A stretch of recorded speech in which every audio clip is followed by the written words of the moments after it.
So listen to me. Don't ever marry anybody based on what you see in church.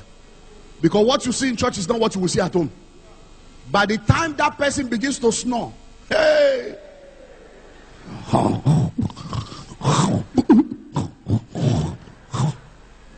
then you will not be wondering. Praise God. Are you getting what I'm telling you now? Listen. There is nobody that is perfect. There is no perfect man. There is no perfect woman. There is no Mr. Perfect. There is no Mrs. Perfect. Everyone you see is a work in progress. Everyone you see is an uncompleted project. So, when you are getting involved with them, you must know that what you get is what you get. It's all in the package. So by the time the person comes to you, whatever is the good, the bad, and the ugly in their past, present, and future, you enroll for it. So if there is a demon in their bloodline, the day you see I do, you carry the demon.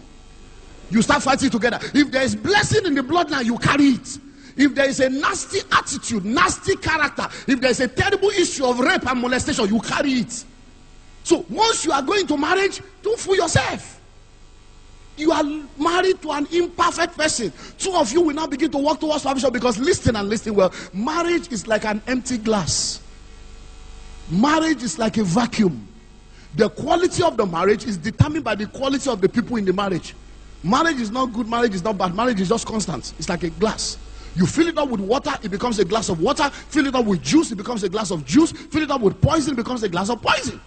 So the character of the people that goes into marriage is what determines the character of the marriage. So if two lovely people get married, you have a lovely marriage. If two nasty people get married, you have a nasty marriage. If two angry people get married, you have a hungry marriage. If two poor people get married, you have a poor marriage. If two good people get married, you have a good marriage. So marriage is like a vacuum. This marriage is bad. There is nothing wrong in marriage. Something is wrong with you. Hello, somebody. Are you getting that now? Truths. They don't tell you this, but this is the reality. Forget all the packaging you see. Because many of the things you see now is fake and artificial. A lot of guys get frustrated from day one. Because when they see the babe, they see everything, they are moved by their loss. They see the front load, they see the back load, they see everything, everything looking powerful, and they are moved. Say, oh, I'm looking forward to. So I do, Pastor, worry your body of this message is too long. Let's go home and start the journey. And then they get home and the baby begins to offload. And then they suddenly realize that something is wrong somewhere. First of all, she removes the weave. And they suddenly realize that the grandmother is still there. And then they have always been seeing her eyes looking like that. They say, oh, I see Jesus in your eyes. It makes me happy. And then she will now remove the extension. And then the guy is like, what's happening here? And then, you're lovely. Your eyes are shining bright. And then all of a sudden she will just put her hand inside and remove the contact lens, and they will see that this is Leah.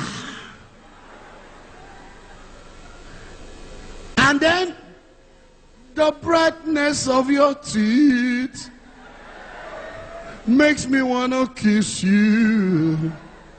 And then she now remove the teeth, and they see that there's nothing there. And may God help you. If what you have been seeing here that is turning your head, she now puts her hand inside, bring it out, and the thing goes flat. Hey! So trouble starts from day one. Because there is so much packaging. And then when you now marry, you see the reality. Because the woman that will wake up by your side is not going to have eyelashes, is not going to have contact lens, is going to have mouth odor. The woman that will wake up is going to have Baba, Baba, early in the morning. And that's the real thing. Can you handle that? Hello? So before you say I do, you must understand marriage. Must understand marriage. Listen, marriage is the only institution where there's no graduation. You are forever learning, never coming to the knowledge of the truth. I'm telling you, when you think you know your wife, she will bring out another color. When you think you know your husband, he will bring out another color. Marriage is the only institution where there's no graduation. Marriage is the only institution where people expect you to succeed in what you have not been trained for. To be a lawyer, there is law school. To be a doctor, there is medical school. Even to drive, there is driving school, catering school. But to marry, no school of marriage. Everybody just thinks that because they are adult, they can handle marriage. Then they enter and go and face trouble. So people expect you to succeed in what you have not been trained for. Marriage is the only institution where you collect your certificate on the day of resumption. Every other school, you go for lectures, you do tests, then you do exam, and when you pass, they give you certificate. But for marriage, day one, you start with dun dun dun dun dun dun dun dun dun. It's like a song for burial. Dun dun dun dun dun dun dun dun. You know when they have put people in chain and they are going to kill them in firing squad. Dun dun dun dun. So you say, hey, my life not the finish. Oh, hey, I'm going. Oh Lord, help me. Oh, will I return in one piece? Da da da da da da. There's so much sorrow. I don't know why we keep singing those slow songs. I don't know. Hello? Then they dance. Then they go and sign. And once you sign, you sign. They will now give you certificates. Class you have not gone to. Test you have not written. Exam you have, and they are giving you. Common sense should tell you that certificate is by faith. They are giving you the certificate. Okay, take certificate. Go and prove yourself. Go and prove yourself. Hello. Let me round off with this. This is just point one. So in second service we'll do point 2 and 3.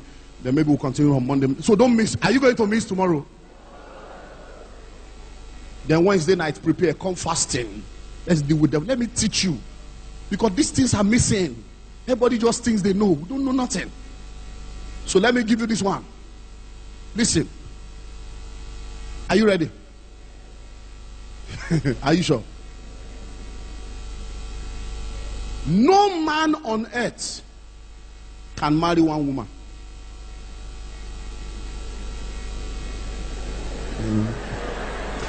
I know it's a good one.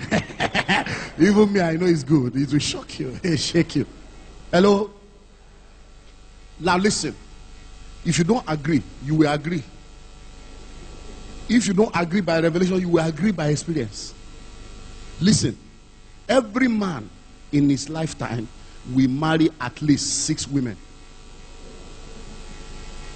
Yeah. 6. And those 6 women will come out of the one woman he married at the altar. Hello? I go back again. Fast forward. Some of you are lost. Every man in his lifetime will marry at least 6 women. And those 6 women will come out of the one woman that he met at the altar. You see, a lot of marriages are suffering today because they have entered into what I call the midlife crisis of marriage. Because when you marry a woman, every 5 years a woman changes. So a woman changes every 5 years, but many men still think it's the same woman, and when the second woman shows up out of the first woman, they are confused. This is not the woman I married. You were not doing this when I married you. No, when you married her, she was 28. Now she's 35. What used to matter to her matters no more. What used to mean something to her means nothing to her no more. What she was expecting to happen in 5 years is now 8 years. It has not happened. She's in a state of frustration because she has seen other people that married the same time with her. They have crossed over into comfort, and the sight of comfort in her own marriage is still very far. And all the men she said no to and chose you, they have all gone ahead of you, and she's wondering whether I should have chosen them instead of you. Hello? So when you marry a woman in her 20s, she's a different woman. Because that woman one day will become pregnant, and through a 9-month process, out of your wife will come forth a mother. And then crisis begins. Because now she was a wife to you alone, but now she's no more a wife to you alone. She's a wife to you and a mother to somebody else. So you now have to begin to contend, earnestly contend for the faith that was once delivered unto you. So what belonged to you before does not belong to you anymore exclusively. Somebody else is sharing. You now have to create a sharing formula. And sometimes you will be deprived of what rightfully belongs to you because somebody else is now important. And then you see another woman. And then you ask yourself, is it because we now have each other? Don't you love me? No, I love you, but I'm a different woman now. I'm now a mother. And many people don't know how to handle that because the person they married was a wife, not a mother. Now she's a mother. The second wife has shown up. And they are still married to the first one that was not a mother. And when they don't know how to handle it, many marital problems start from that point. And I can go on and on and on. So if you are ever going to say I do, the first thing is you must understand marriage.